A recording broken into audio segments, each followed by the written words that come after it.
નમસ્કાર, હું છું કિરણ કાપુરે. તમે જોઈ રહ્યા છો નવજીવન ન્યૂઝ. વરિષ્ઠ પત્રકાર પ્રશાંત દયાળ આપણી સાથે છે. રાજુ કરપડા બીજેપીમાં જોડાયા છે અને તેમની પ્રેસ કોન્ફરન્સ થઈ હતી. તેમણે પ્રેસ કોન્ફરન્સમાં શું વાતો કરી હતી, પ્રેસ કોન્ફરન્સનો શું માહોલ હતો, તે વિશે આપણે પ્રશાંતભાઈ સાથે વાત કરીએ. પ્રશાંતભાઈ, છેલ્લે રાજુ કરપડા બીજેપીમાં જોડાઈ ગયા. પ્રેસ કોન્ફરન્સ જોતાં એવું લાગ્યું કે આમ જે માહોલ બનવો જોઈએ ને એ ન બન્યો.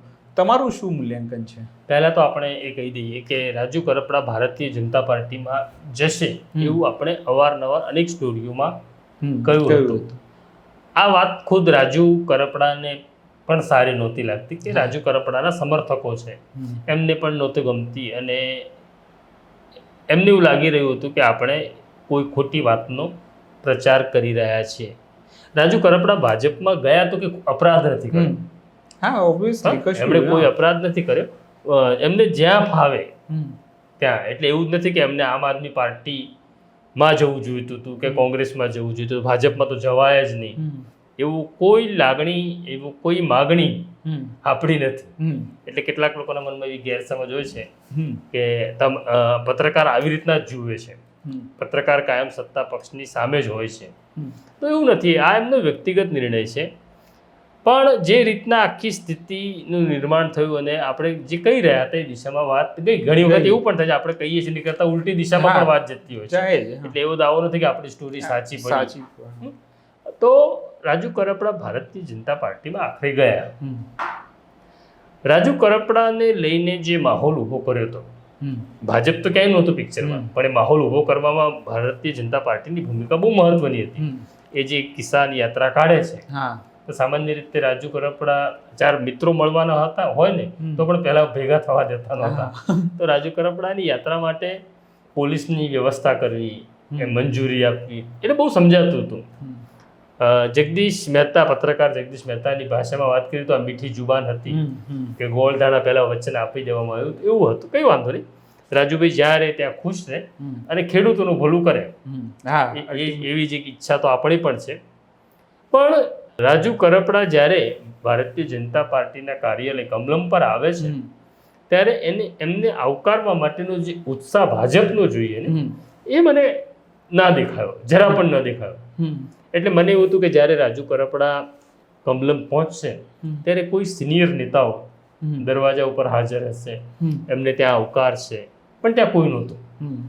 2-3 સામાન્ય કાર્યકર હતા અને મોટી સંખ્યામાં કાર્યકરની જગ્યાએ પત્રકારો હતા જેમને રાજુ કરપડા શું કહે છે હવે પહેલી વખત, કારણ કે રૂલ બદલાયો હતો, શું કહેશે, તો પત્રકારોનું ટોળું હતું, કોઈ નેતા નહોતા. પછી એ ભારતીય જનતા પાર્ટીના એક ખાસ હોલની અંદર આવે છે. એ દ્રશ્ય પણ મેં જોયું, ત્યાં પણ મને એ જે ઉત્સાહ હોવો જોઈએ રાજુ કરપડાને આવકારવાનો એ ન દેખાયો. એટલા માટે કે રાજુ કરપડા જેવો એક કદાવર ખેડૂત આગેવાન તમારી પાર્ટીને મળતો હોય તો પાર્ટીને પણ આનંદ હોવો જોઈએ. અને રાજુ કરપડા જો ભારતીય જનતા પાર્ટીમાં જોડાઈ રહ્યા છે એમના સમર્થકો સાથે, અને સૌરાષ્ટ્રમાં તમને મોટો ફાયદો થવાનો છે, તો એને એ ભારતીય જનતા પાર્ટીનો જે પ્રવેશ ઉત્સવ છે એની અંદર એમના પ્રિન્સિપાલ એટલે કે જગદીશ વિશ્વકર્મા એ હાજર હોવા જોઈએ. તો પ્રિન્સિપાલ જ નહોતા, મદદનીશ શિક્ષકો જે હતા, ગોરધન ઝડફિયા છે, ભરત બોગરા છે, અનિરુદ્ધભાઈ છે, એ મદદનીશ શિક્ષકો દ્વારા આખો પ્રવેશ ઉત્સવ પૂરો કરી દેવામાં આવ્યો. પણ આમાં બીજેપી કઈ મેસેજ આપી દીધો આ પ્રેસ કોન્ફરન્સ આવું કરીને? એટલે મેસેજ તો આ લોકો કોણ બોલાવે છે, કોના ખભે તમે હાથ મૂકો છો, કોને ખૂણામાં લઈ જઈને વાત કરો છો, આ રાજકારણમાં બહુ સૂચક હોય છે. કે નરેન્દ્રભાઈ આવે ખભા ઉપર હાથ મૂકીને બાજુ પર ગયા તો એ માણસ મોટો થઈ ગયો, બરાબર છે.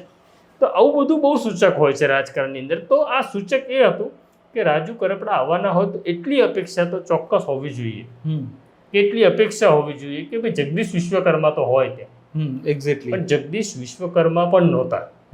એટલે આમ જોવા જઈએ તો કંઈક રાજુ કરપડાને પણ માઠું લાગવું જોઈએ એવો સીન હતો.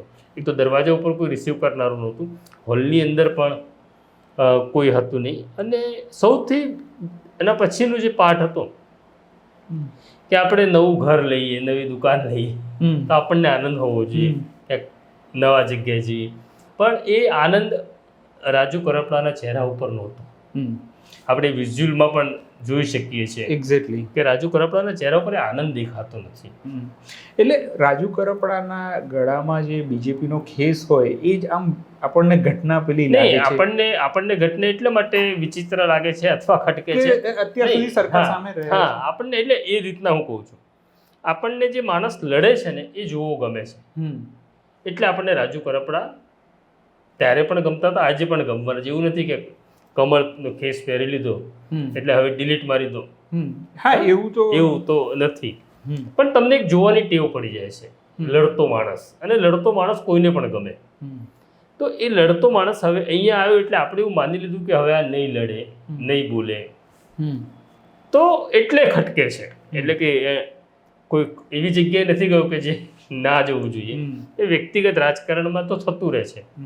બરાબર. અર્જુનભાઈ પણ મિત્ર હતા અને અર્જુનભાઈ કે ભાજપમાં ગયા એટલે કાલે કોંગ્રેસમાંથી ભાજપમાં ગયા અર્જુનભાઈ એટલે ખરાબ માણસ થઈ ગયા, એવું નથી હોતું. અને એવું છે કે બંને જ જગ્યાએ સારા અને ખરાબ માણસો બંને જગ્યાએ છે. ભાજપમાં પણ સારા માણસો છે અને કોંગ્રેસમાં પણ સારા માણસો છે. એટલે પક્ષ, આખો પક્ષ કોઈ સારો કે કોઈ પક્ષ ખરાબ એવું નથી હોતું.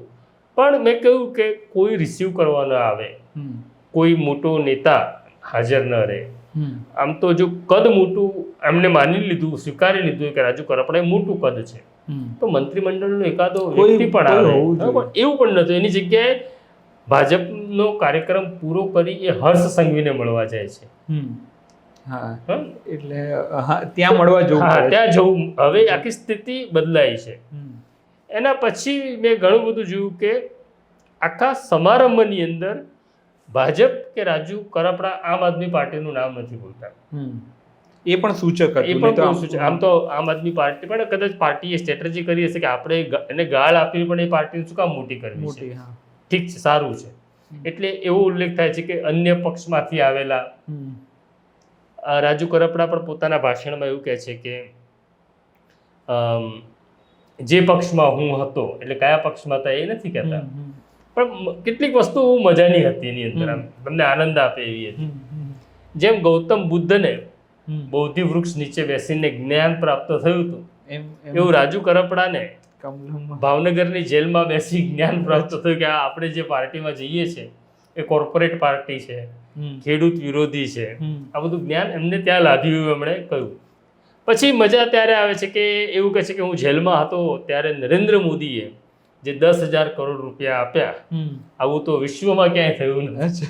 આપણી પાસે બહુ બધા જૂના વિડીયો છે. પણ એટલા બધું આનંદ કરાયા.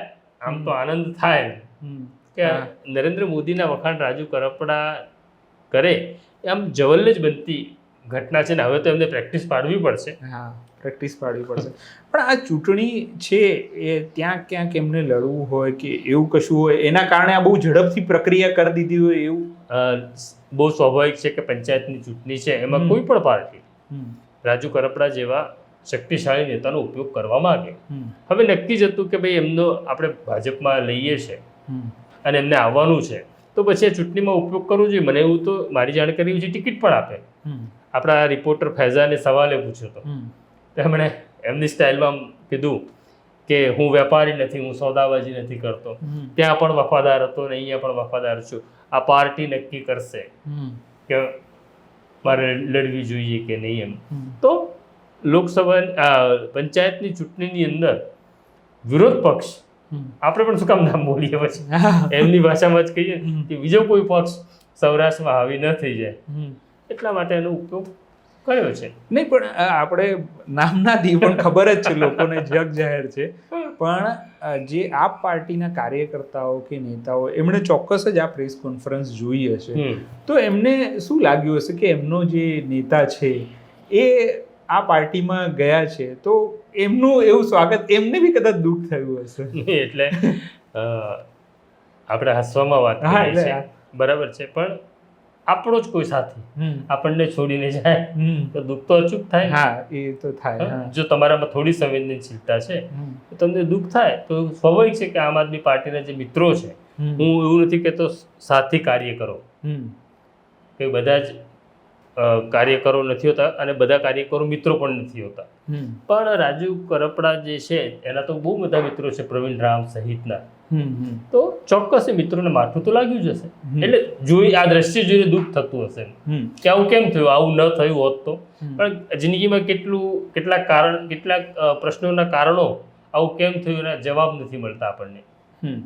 અને હવે છેલ્લો સવાલ એ કે જે બોટાદની ઘટના બની હતી ને ત્યાં જે કંઈ પોલીસ કેસ કે બધું એ આ બીજેપીમાં આવ્યા પછી શું થશે એનું આખું? એમણે તો બહુ સરસ કહ્યું. અચ્છા. કે મેકરદા માટે જે આંદોલન કર્યું હતું ને જેના માટે હું જેલમાં ગયો તો ભારતીય જનતા પાર્ટીએ કરદા પ્રથા હવે આખા રાજ્યમાં બંધ કરી દીધી, પછી 10,000 કરોડની વાત કરી દીધી, એમ રાજી છે. મને એવું લાગે છે કે હવે ગુજરાત, રાજુભાઈ અહીંયા આવી ગયા છે એટલે ગુજરાતનો ખેડૂત સમૃદ્ધ થઈ જવાનો છે. અચ્છા. એ પણ ઈચ્છે છે કે સુખી અને સમૃદ્ધ થાય, તો વાંધો નહીં. હવે કે એવો નેતા છે જે સીધો નરેન્દ્રભાઈ સાથે કદાચ વાત કરી શકશે ખેડૂતો માટે અને સરસ થશે બધું. તો જોઈએ હવે તમે કહો એટલે આપણે હકારાત્મક રહેવું, આશાવાદી રહેવું. આપણે એવું શું કામ માની લેવું કે રાજુભાઈની હાલત હાર્દિક કે અલ્પેશ જેવી થશે? હા એ પણ છે. પણ મને લાગે છે કે એક હવે છે એનો સવાલ કે આ 27માં ધારાસભ્યની આને એવું ગણી શકાય કે મને ખબર નથી પડતી, પણ હું પૂછું છું કે ધારાસભ્યની તને ઘણી બધી ખબર પડે છે ને, તો આવું મોઢું નિર્દોષ કરીને મને સવાલ પૂછે છે કે મને ખબર નથી ના. એટલે એ સવાલ એવો છે કે આ છેલ્લો છે ને? હા છેલ્લો કે વિધાનસભાની ચૂંટણી આવે છે એ વખતે જો ધારાસભ્યની ટિકિટ ન આપી હોય તો અત્યારે આ મામલો પૂરો થઈ જાય એવું કંઈ એવું ગણિત હોય છે? એવું પણ હોય કે રાજુ કરપડાનો હમણાં ઉપયોગ કરે કોઈ જિલ્લા પંચાયત પછી પણ આપે, અને પછી એવું પણ થાય ને પાછું ધારાસભ્ય પણ આપે, લોકસભા પણ આપે. અચ્છા. આ એક રણજી ટ્રોફી જેવું છે. પછી તમને ટેસ્ટ રમાડવી કે IPL રમાડવી એ પછી નક્કી થશે. ઓકે. તો ઘણો સકારાત્મક રહેવું અલ્ટિમેટલી. તો અમે પણ ઈચ્છીએ છીએ કે ખેડૂત સમૃદ્ધ થાય, કોઈ પણ સુખી રહે. તો ગામડાઓ તૂટે નહીં. હા, ગામડાઓ રાજુભાઈએ કહ્યું છે ગામડાઓ તૂટે નહીં એના માટે વધુમાં વધુ એટલે રાજુ કરપડા જેવા ખેડૂત નેતા આવે એમ. તો આ પ્રકારની ચર્ચા લઈને અમે આવતા રહીશું. અત્યારે મને અને પ્રશાંતભાઈને રજા આપશો. અમારી ચેનલને જરૂરથી સબસ્ક્રાઇબ કરશો. નમસ્કાર.